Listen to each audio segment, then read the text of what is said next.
大家好，我係 Gary，歡迎收睇今日熱話。今日係2025年4月29號，星期二，亦都係今日嘅第一條影片。今集主要同大家分享3單新聞。第一單就係一位51歲嘅電台男 DJ 疑似性騷擾一位女學戶。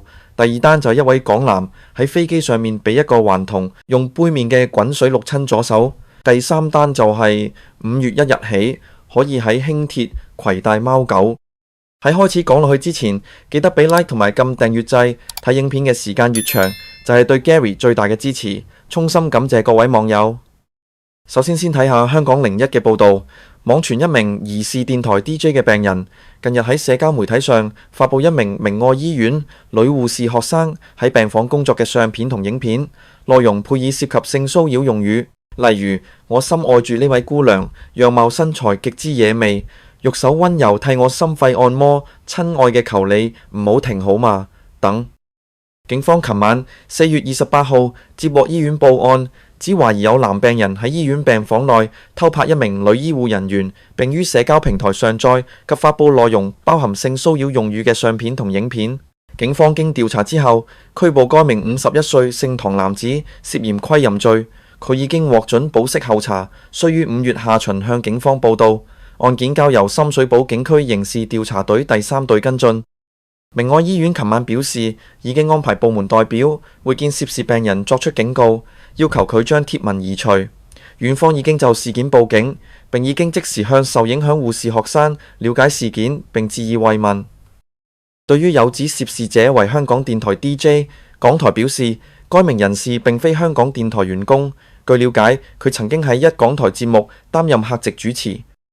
而根據星島頭條報道，被捕嘅51歲姓唐男子曾喺一個電台嘅社區參與廣播嘅節目，擔任客席主持，亦都係一名 freelance 漫畫家。咁據知佢患有腎衰竭，喺今個月1日喺家感頭暈，所以入住明愛醫院。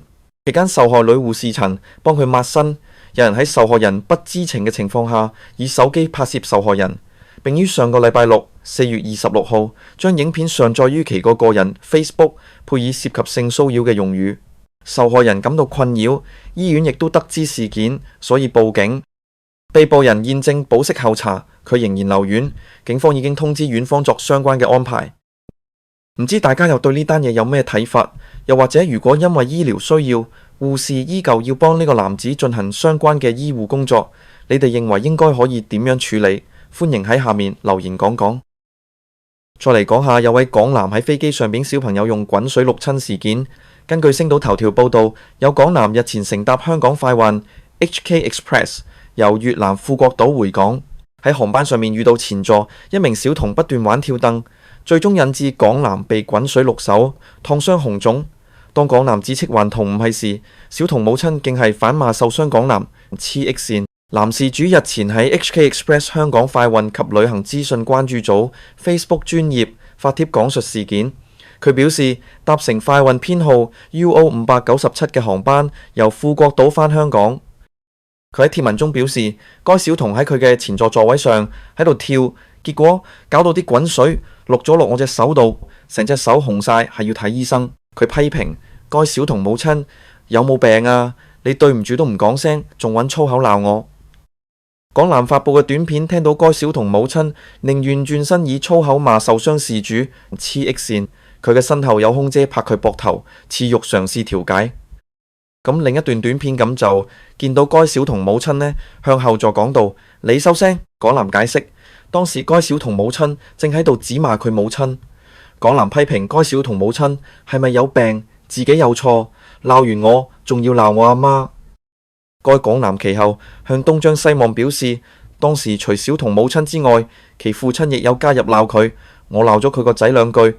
跟住佢阿媽就發晒癲，企喺度鬧我。呢啲人真係有問題，整親人唔道歉都算啦，仲要講晒粗口咁。佢老公仲好笑，乜都唔知就喺隔籬嗰行企起身鬧我。佢向東張西望表示，該名小童非常頑皮，不斷喺座椅上跳，令佢嘅手提電腦多次跌落地。未料當起飛之後，佢點咗個杯麵食，又因小童再跳座椅，搞到個杯麵啲滾水淋咗落我隻手度。最後港男被安排調到航班最後一行就坐，機組人員亦都有為佢燙傷嘅位置沖水同敷冰。事主發布嘅相，亦都睇到其受傷手部已有包紮處理。網民紛紛留言建議事主可以就事件報警備案，報警，警察會揾到佢。航空公司有記錄，唔會走到揾定律師告條友去報警，唔好嫌麻煩。咁男事主留言回應啊，佢冇打我，報唔到警，依家乜都做唔到。如果你係該名男事主，你又會點做？歡迎喺下低留言。最後就睇下港鐵早前宣布將會喺5月1日星期四起試行為期2個月嘅貓狗同行計劃，容許寵物主人帶貓狗喺週末同埋公眾假期乘搭輕鐵。港鐵話會喺試行計劃期間測試乘客安排等，如有需要會延長計劃。計劃設有5大規則，寵物主人必須遵守，亦需要為寵物購買貓狗通行證，方可一同乘車。香港01綜合咗計劃須知及票務方法。喺貓狗同行計劃下，寵物主人只能夠喺週末同埋公眾假期帶寵物乘車，必須使用每節車廂嘅最後一道車門上落車，且上車前必須已經將寵物放入寵物袋，中途不可開啟。目前計劃只容許小型寵物乘車，寵物袋嘅長闊高相加尺寸唔可以超過170厘米，任何一邊嘅長度均唔能夠超過130厘米，而且唔能夠使用手推車或者係有輪子嘅箱。港鐵車務營運及本地鐵路總管李婉玲強調，乘車期間寵物必須留喺寵物袋中，條尾都唔可以露出嚟。貓狗通行證已經喺4月11日起發售，乘客可以喺港鐵應用程式上購買，每張價錢為99蚊。每名購買通行證嘅乘客只可以帶同一隻寵物，並可以喺1個月內不限次數乘搭。不過主人需另付車資，有需要時，港鐵職員會喺車站內檢查乘客嘅貓狗通行證。輕鐵貓狗同行試行計劃5大規則。第一，每位乘客需購買並持有貓狗同行證，方可攜帶貓狗乘搭輕鐵。每位同行證持有人每程可攜帶1隻貓或狗，只係限於週末同埋公眾假期乘搭輕鐵。除貓狗之外，恕唔接受其他寵物進入輕鐵月台同埋輕鐵車輛。第二，乘客喺進入輕鐵月台範圍前，需要將貓狗完全放入專用袋或者背包內並關好，中途不可開啟，直至離開輕鐵車輛及輕鐵月台範圍。專用袋嘅尺寸必須符合現行嘅行李規章。第三，乘客攜同貓狗嘅時候，需於輕鐵車輛嘅最後一道門上落，雙卡車輛則首尾兩卡嘅最後一道門均可上落。乘客同所攜貓狗於車程期間需逗留於車廂嘅車尾位置。